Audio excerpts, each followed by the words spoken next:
Alors, voilà, le mois de la on n'est pas loin de Andesdra, exactement.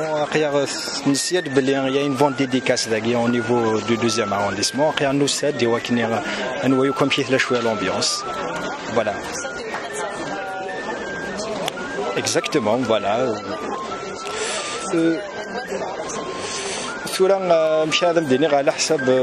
Suivre un petit peu l'actualité, tout ce qui se passe parce qu'une fois on est ailleurs, généralement on essaie de se pencher sur l'actualité de son pays. C'est une évidence, c'est une marque d'amour. Donc à travers Mohamed Benchikou, j'ai appris qu'en quoi en ce moment l'Algérie est prise en otage. C'est pourquoi c'est un bonhomme qui apporte chaque jour et à chaque occasion plus de lumière par rapport à ce qui se passe en ce moment en Algérie. Voilà.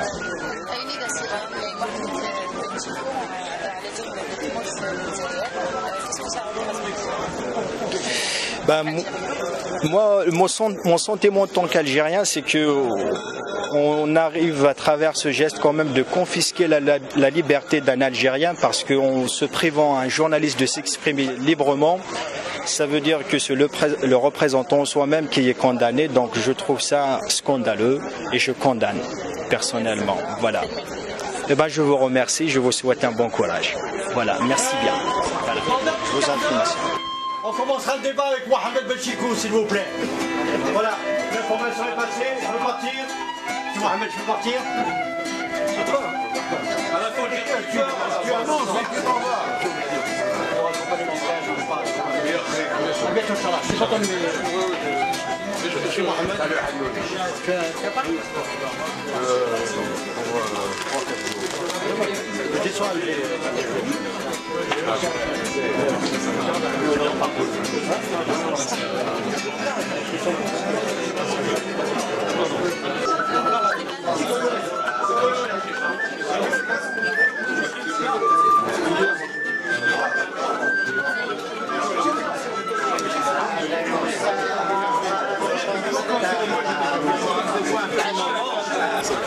Azul Flech. Azul Flam. Idia Sofiane, je suis étudiant en 3e année sciences politiques à Paris 8. En fait, comme je lis, je travaille donc assez souvent le journal Le Matin d'Algérie sur Internet. Donc je suis tombé sur l'info qu'il y aurait un débat, une conférence débat de Mohamed Benchikou d'Aguil Baragé. Alors comme je suis intéressé par tout ce qu'il fait, par tous ses bouquins et ses combats, donc je suis venu assister en curieux et en quelqu'un qui se sent concerné par la cause.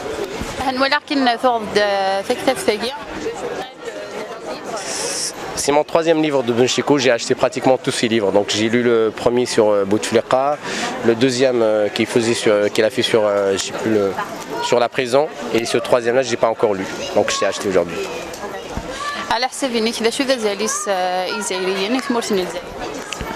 Azalis, dans ma tête je le compare toujours à Ben Ramdan et tous les grands qui ont fait beaucoup pour l'Algérie. Je me dis que c'est la Ben Ramdan de 2008 si vous voulez. Sauf que Ossani Tnar contre les Français, mais Assagui justement c'est le pouvoir corrompu qui a remplacé Alamion. En fait c'était juste, d'ailleurs c'est leur fils quelque part, indirectement. Donc voilà.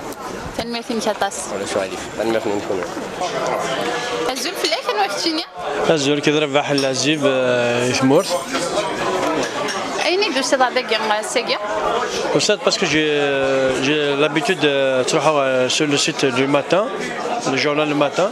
Et dès que j'ai vu qu'il y avait une conférence Benchikou qui représente beaucoup pour la presse algérienne, la presse libre. Voilà, je suis venu pour assister à cette conférence qui va être riche, j'espère. Benchiko. Benchiko, c'est le directeur du journal Le Matin et c'est un grand journaliste qui a été au-delà du journalisme. Et essaie de faire connaître son opinion sur la question politique en Algérie. Il risque beaucoup sa vie, mais voilà, c'est ça les hommes libres qui a le titre de son dernier livre, Un homme libre. Voilà.